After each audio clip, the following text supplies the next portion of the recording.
Are we recording? Okay, this is kind of nerve-wracking.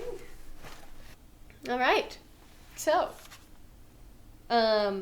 this video and blog post is coming out a little later than I had hoped. I blame COVID. Sorry. I'm starting a series where I finish decorating our apartment. We've been here for a couple months now, but we moved in right before all the holidays. And so I really only had the chance to decorate like our main living space. So now I get to work on some of the other places like our bedroom, bathroom, stuff like that. We're starting with the bedroom, which is a nice space. It's pretty good sized, especially compared to our old one, which was like a glorified closet. So in this video, I'm going to be working on our bed frame. I got the bed frame from my dad. He made it for my mom when they were newlyweds, which is very special to me, and I'm grateful that I'm able to use it. And with his permission and my mom's, I am doing some things to update it because the wood is a little bit yellowed, and yeah, it just doesn't really work in my face. But I really wanted it to be like a dark stained wood. I think that's really pretty. And also still like kind of neutral, so it'll stand the test of time kind of. But I went to start sanding it, and it was taking a really long time. And then I thought about how like if I messed up in the staining process, it's really hard to undo stain because it soaks into the natural wood. And then we moved and I didn't have anywhere to sand. And sanding can be messy and involved and stuff like that. I just didn't really have the space or the ability to do that. So I came up with a way to do like a faux stain and still give it that dark, rich wood color, like a walnut kind of look, without actually staining it. This is something that I could later go back and sand off and do it the real way once I have the space and the skills. And so, yeah. And it's also super cheap, which is always what I go for because I'm super cheap also. So I started with just like a little sample size of paint. And I forgot what it's called. Let me go look at what it's called. It's this one.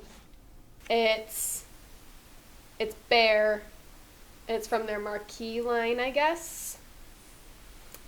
I've never gotten paint from the hardware store other than like spray paint, and so I had to figure out how to do that. So I literally just picked a color sample and went up to the guy and I was like, "Hi, I want to get paint. How do I do that?"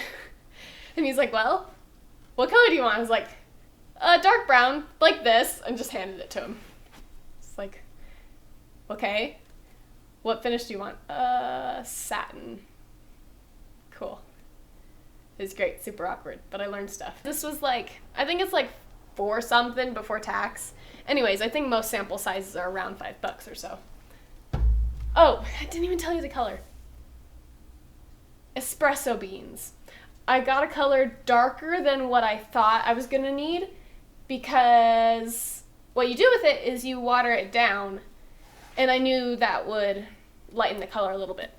So yeah, I poured some paint in a sour cream container, and then I used about a 3-to-1 ratio, like 3 parts paint, 1 part water. But it kind of depends on how opaque and how saturated you want your color. This bed frame had some pretty intense lines from where the boards met and dark, like marks in the wood and stuff like that. And so I kind of wanted to cover that up, and I wanted it to be a dark color. So that's why the 3-to-1 worked for me. You might do like a half and half water and paint. You kind of have to trial and error it, but I think the 3-to-1 worked for me. And I just put it in a sour cream container and then shook it to mix it up. You don't even need very much. I think I used like a third of the container of paint, maybe. And then you can see that my first attempt failed. I tried to wipe it on with a cloth like you would with regular wood stain, and it looked gross. I didn't like it. So I found that using a paintbrush and just painting it on worked fine. You have to go in long, smooth strokes, and you just apply a good amount onto the piece you're painting, and then you keep brushing it until it starts to dry a little bit, because it'll want to bead a little bit on the finish of your furniture, because I didn't sand it at all. And so you have to just keep brushing it until it dries a little bit and you stop seeing it, bead and separate. And it does leave a little bit of a streaky look because of the brush. If you really don't like it, you could try using a foam brush, but as long as you go with the grain of the wood, it's not a big deal. It kind of blends in. You just keep brushing it on. It's pretty easy. Make sure you prep your area with a pretty either thick drop cloth or something waterproof, like maybe one of those dollar store tablecloths or something, because if you drip on the ground, it will soak through. I normally just use like an old bed sheet for painting projects, but I had to like triple it up because if it dripped on that, it would soak through to the carpet. And also make sure you wipe down your furniture really well. Make sure it doesn't have any dust or dirt or anything on it. That's just good for any project. Make sure you mix as much as you think you will need and maybe a little extra, because if you go to make another batch, then it probably won't match the saturation of the first batch unless you measure how much you do. Like if you did a quarter cup of paint and an eighth of a cup of water, something like that. If you measure it, that's fine. You can mix up more later.